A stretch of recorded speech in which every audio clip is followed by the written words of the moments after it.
Alléluia. Koraba Santara Mayaka Baba Baba. Ta parole déclare que tout ce qui respire loue l'Éternel. La Bible dit priez sans cesse. Oui, Seigneur, ce matin, je me permets de te prier, je me permets de te louer, de te glorifier. Seigneur, je m'associe aux 24 vieillards qui ne cessent de te dire Saint, Saint, Saint. Aux 24 vieillards qui t'adorent jour et nuit. À toi la gloire, à toi la louange, à toi l'adoration. Reçois l'honneur, reçois la louange ce matin. Je te bénis parce qu'il n'y a pas des jours qui se ressemblent. Chaque jour est unique devant toi. La Bible dit à chaque jour suffit sa peine. Dans la prière de notre Père, tu dis donne-nous aujourd'hui notre pain quotidien. Ce matin, je prie pour que tu puisses me donner le pain quotidien. Ta parole nous dit, David dit, j'étais jeune, je vieillis, je n'ai jamais vu le juste abandonné, ni sa postérité mendier son pain. Oh, je suis dans la joie, je te rends grâce anticipativement à cause de ce que tu feras ce matin. Reçois la gloire, parce que dès l'instant où j'ai la vie, cela vaut plus que toute autre chose.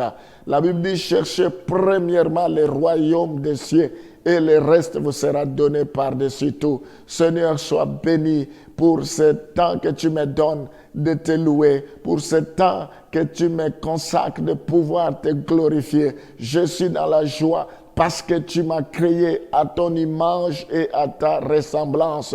Je ne suis pas n'importe qui, je suis le prunelle de tes yeux ce matin. Oh Seigneur, merci parce que tu es mort sur la croix pour moi. Tu as payé le prix sur la croix pour moi. Je te bénis parce que tu connais même le nombre de mes cheveux que moi-même je ne connais pas. Je te loue, j'ai la foi, Seigneur, que tu es avec moi. J'ai la foi que même dans les difficultés, tu es là. Même dans les épreuves, tu es là. N'est-ce pas, ta parole déclare que je ne te délaisserai point, je ne t'abandonnerai point. Je serai avec toi jusqu'à la fin du monde. Je m'accroche à ces paroles. Je crois à ta parole qui dit, même si je traverse l'ombre de la vallée de la mort, je ne crains rien, car tu es avec moi. Oui, Seigneur, ta houlette et ton bâton me rassurent. Je te bénis, Éternel, parce que c'est ta volonté qui s'accomplira dans ma vie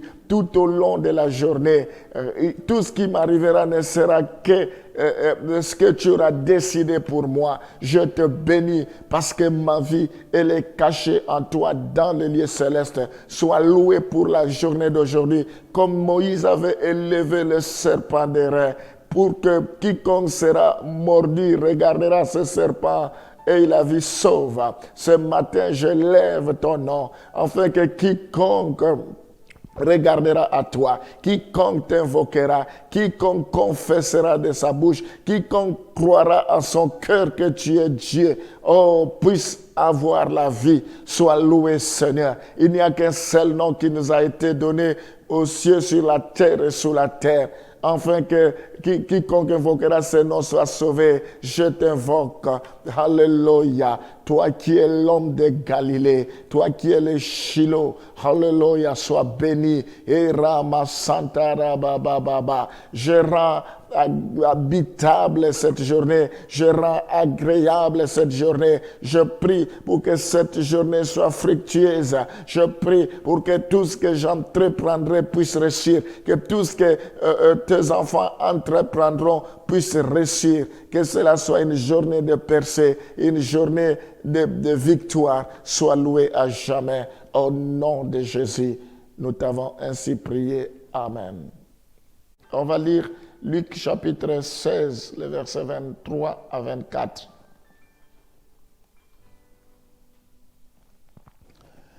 Dans le séjour des morts, il leva les yeux et tandis qu'il était en proie au tourment. Donc, dans le séjour des morts, ils sont dans le tourment. Oui, ils sont tourmentés, les âmes des incroyants. Et tandis qu'il était en proie au tourment, il vit de loin Abraham et Lazare dans son sein. Et il s'écria, Père Abraham, aie pitié de moi et envoie Lazare pour qu'il trempe le bout de son doigt dans l'eau et me rafraîchisse la langue, car je souffre cruellement dans cette flamme. Ici, il s'agit de Lazare et le jeune homme riche. Les deux, avant de mourir, ils ont mené une vie sur la terre. Chacun vivait selon ses moyens. Et après la mort, d'abord le pauvre est décédé, et puis Lazare est décédé, puis le riche est venu de mourir par après. Ce qui s'est passé, c'est que Lazare, qui était pauvre, s'est retrouvé dans les seins d'Abraham. Il s'est retrouvé dans les seins d'Abraham, non pas parce qu'il était pauvre, loin de là. Dieu n'est pas pour la pauvreté, mais il s'est retrouvé là parce qu'il craignait Dieu, parce qu'il avait cru au Seigneur. Le riche s'est retrouvé en enfer, non pas parce qu'il était riche, mais tout simplement parce qu'il ne croyait pas au Seigneur, parce qu'il n'avait pas donné sa vie au Seigneur. Alors je disais au début que les âmes des croyants et des incroyants ne meurent pas. Les âmes restent conscientes. Mais nous voyons ici, nous parlons d'abord des âmes des incroyants, ceux qui ne connaissent pas le Seigneur. Quand ils meurent, ils vont dans le séjour des morts. Et nous voyons que c'est un lieu de tourment. Nous voyons que cet homme riche était dans un endroit de tourment. Il a dit à Abraham, demande à ce que Lazare puisse mettre son doigt dans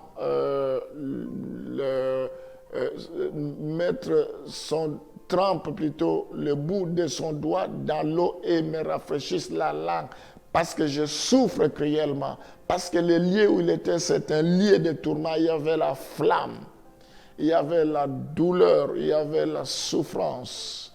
Donc c'est ce qui est réservé aux âmes de ceux qui ne connaissent pas le Seigneur. Ils vont être dans un endroit de tourment. Ce matin, tu peux éviter cet endroit-là. Ce matin, tu peux t'échapper de cet endroit à une seule condition, que tu donnes ta vie au Seigneur. Pour ceux qui ont déjà donné la vie au Seigneur, nous n'avons pas droit à l'erreur. Nous ne pouvons pas jouer avec notre salut. Nous ne pouvons pas jouer avec notre avenir, avec notre éternité. Jésus revient bientôt. Nous voyons, ils sont dans un endroit de tourment. Alors, elles ne peuvent avoir accès au lieu où se trouvent les âmes des croyants. Au verset 26 de Luc chapitre 16, nous voyons qu'Abraham n'a pas voulu.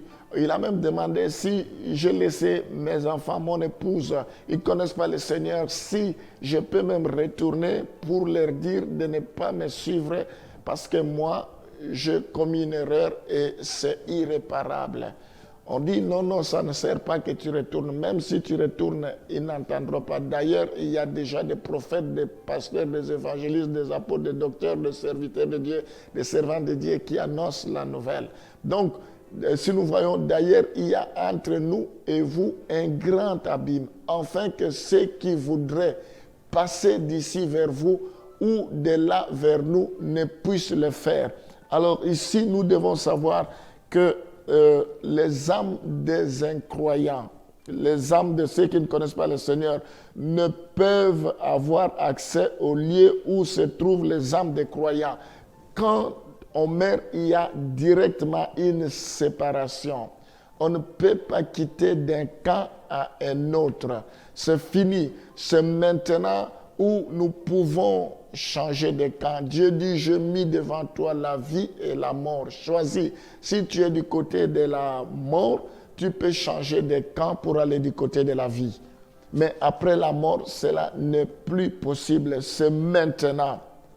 Alors, je prie pour que tu puisses quitter le camp de la mort pour entrer dans le camp de la vie. Je prie pour que cette incrédulité puisse te lâcher. Je prie ce matin pour que tu puisses persévérer sur le droit chemin jusqu'à ce que le Seigneur vienne, que rien ne puisse t'enlever sur le droit chemin. Nous voyons que ces âmes, elles demeureront dans le séjour des morts jusqu'au jugement dernier. Ils vont demeurer là-bas jusqu'à ce que le jugement dernier arrive.